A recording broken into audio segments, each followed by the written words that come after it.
Breaking news చూస్తున్నాం. హైదరాబాద్ సరూర్ నగర్ స్టేడియంలో BRS యువ సంగ్రామ సదస్సు ప్రారంభమైంది. బీఆర్ఎస్ విద్యార్థి యువజన విభాగాల ఆధ్వర్యంలో సదస్సు ఏర్పాటు చేసింది. ఈ సదస్సుకు మాజీ మంత్రి కేటీఆర్ హాజరు కానున్నారు. 2023లో కాంగ్రెస్ యూత్ డిక్లరేషన్ ప్రకటించిన చోటే సంగ్రామ సదస్సును నిర్వహిస్తుంది. మరోవైపు హైదరాబాద్ లోని పలువురు బీఆర్ఎస్ నేతలను పోలీసులు హౌస్ అరెస్ట్ చేశారు. మాజీ మంత్రి సబితా ఇంద్రారెడ్డి, బీఆర్ఎస్ ప్రధాన కార్యదర్శి ఆర్ఎస్ ప్రవీణ్ కుమార్లను గృహ నిర్బంధించారు.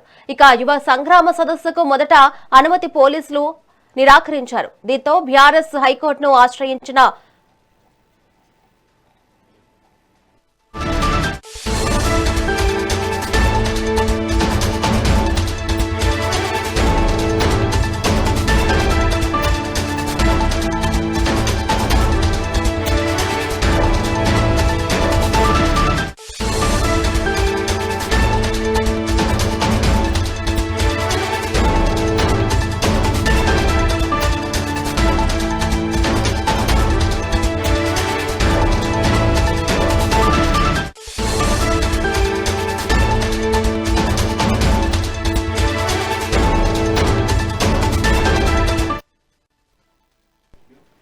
బ్రేకింగ్ న్యూస్ చూస్తున్నాం. హైదరాబాద్ సరూర్ నగర్ స్టేడియంలో బీఆర్ఎస్ యువ సంగ్రామ సదస్సు ప్రారంభమైంది.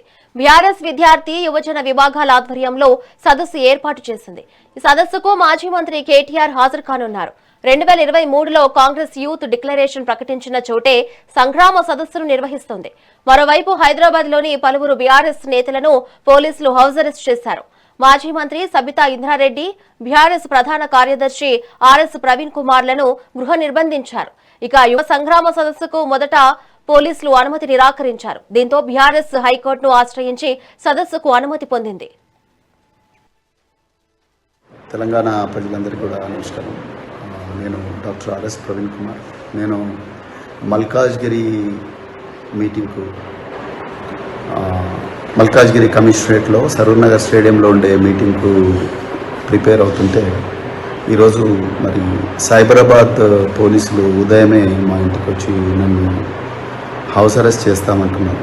నిజంగా నాకైతే ఆశ్చర్యంగా ఉంది. గౌరవ తెలంగాణ హైకోర్టు, అదేవిధంగా గౌరవ మల్కాజ్గిరి పోలీస్ కమిషనర్ శ్రీమతి సుమతి గారు వీళ్ళందరూ ఇన్ రైటింగ్ పర్మిషన్ ఇచ్చిన తర్వాత కూడా మాలాంటి నాయకులను వీళ్ళందరినీ కూడా పోలీసులు అరెస్ట్ చేసి గృహ నిర్బంధంలో ఉంచి ఆ మీటింగ్కు పోకూడదని ఇన్ని కుట్రలు చేస్తున్నారంటే ఇంకా తెలంగాణలో రాజ్యాంగం ఇచ్చిన జీవించే హక్కు కానీ లేకపోతే స్వేచ్ఛగా తిరిగే హక్కు article 19 clause 1 clause A clause B ఈ విధంగా రాజ్యాంగం నుంచి సంక్రమించిన హక్కులకు కూడా మరి ఏమాత్రం కూడా రక్షణ లేకుండా పోయింది.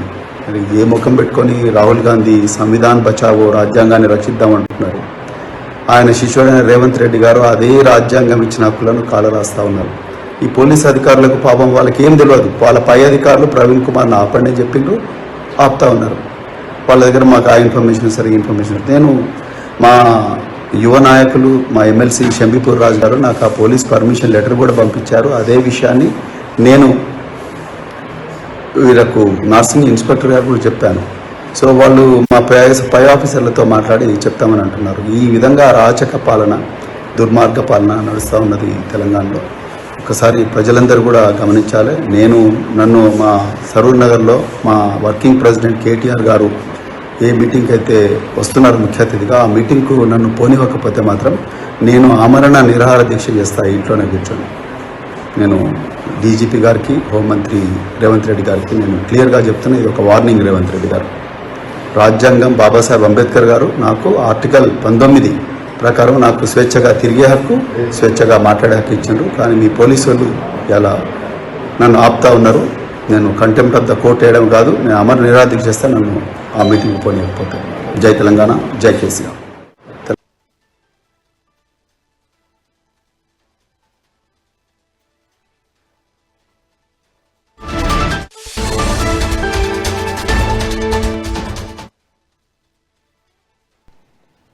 బ్రేకింగ్ న్యూస్ చూస్తున్నాం. హైదరాబాద్ సరూర్ నగర్ స్టేడియంలో బీఆర్ఎస్ యువ సంగ్రామ సదస్సు ప్రారంభమైంది. బీఆర్ఎస్ విద్యార్థి యువజన విభాగాల ఆధ్వర్యంలో సదస్సు ఏర్పాటు చేసింది. ఈ సదస్సుకు మాజీ మంత్రి కేటీఆర్ హాజరు కానున్నారు. 2023లో కాంగ్రెస్ యూత్ డిక్లరేషన్ ప్రకటించిన చోటే సంగ్రామ సదస్సును నిర్వహిస్తోంది. మరోవైపు హైదరాబాద్ లోని పలువురు బీఆర్ఎస్ నేతలను పోలీసులు హౌస్ అరెస్ట్ చేశారు. మాజీ మంత్రి సబితా ఇంద్రారెడ్డి, బీఆర్ఎస్ ప్రధాన కార్యదర్శి ఆర్ఎస్ ప్రవీణ్ కుమార్లను గృహ నిర్బంధించారు. ఇక యువ సంగ్రామ సదస్సుకు మొదట పోలీసులు అనుమతి నిరాకరించారు. దీంతో బీఆర్ఎస్ హైకోర్టును ఆశ్రయించి సదస్సుకు అనుమతి పొందింది. మా ప్రతినిధి నరేష్ అందిస్తారు. నరేష్, చెప్పండి.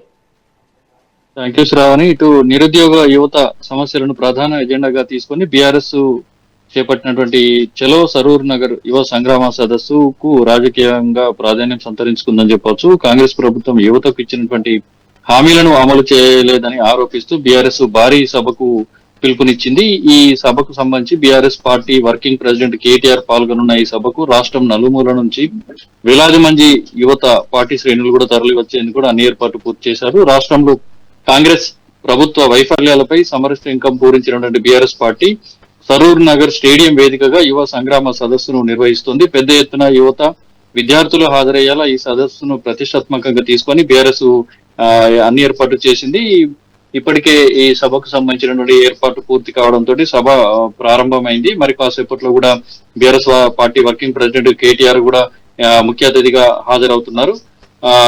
ఈ సభకు సంబంధించి సభలో పాల్గొనేందుకు భారీగా యువత కూడా యువతతో పాటు నిరుద్యోగులు కూడా తరలి వస్తున్నారు. అయితే యువ సంగ్రామ సదస్సు నిర్వహణకు సంబంధించి సుమారు 10 రోజుల క్రితం నుంచే బీఆర్ఎస్ సన్నాహాలు ప్రారంభించింది. అయితే చివరి నిమిషం వరకు కూడా పోలీసులు అనుమతి ఇవ్వకపోవడంతో శుక్రవారం పార్టీ నేతలు హైకోర్టును కూడా ఆశ్రయించారు. సదస్సు నిర్వహణకు సంబంధించి పోలీసులు, ప్రభుత్వ యంత్రాంగం, స్పోర్ట్స్ అథారిటీకి తాము దరఖాస్తు చేసుకున్నా కూడా అనుమతి ఇవ్వలేదని కోర్టుకు తెలిపారు. ఈ క్రమంలోనే విచారణ చేపట్టినటువంటి కోర్టు యువ సంగ్రామ సదస్సుకు హైకోర్టు అనుమతి కూడా మంజూరు చేసింది. ప్రజల రాకపోకలకు ఎలాంటి అంతరాయం కలగకుండా శనివారం రోజు రాత్రి ఉదయం 10 గంటల నుంచి రాత్రి 7 గంటల వరకు సదస్సు నిర్వహించుకోవాలని చెప్పేసి షరతులు విధిస్తూ ట్రాఫిక్ సమస్యలు తలెత్తకుండా, శాంతి భద్రతలకు సంబంధించిన సమస్యలు తలెత్తకుండాలని పోలీసులకు కూడా ఆదేశించింది.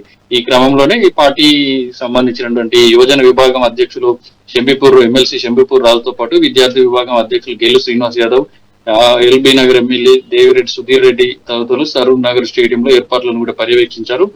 సభ విజయవంతానికి సంబంధించి అన్ని ఏర్పాట్లు రాష్ట్ర నలుమూల నుంచి కూడా యువత తరలి వచ్చేందుకు కూడా అన్ని ఏర్పాట్లు పూర్తి చేశారు. మరి హైదరాబాద్ లో భద్రతను ఈ క్రమంలోనే ఈ సభకు సంబంధించి సరూర్ నగర్ సభకు సంబంధించి హైదరాబాద్ మొత్తం భద్రతను కూడా పోలీసులు మరింత కట్టుదిట్టం చేశారు. సభ ప్రాంగణం వద్ద భారీగా పోలీసు బలగాలను కూడా మోహరించారు. నగరంలోని పలు ప్రాంతాల్లో ముఖ్యంగా మెట్రో స్టేషన్లతో తనిఖీలు కూడా ముమ్మరం చేశారు.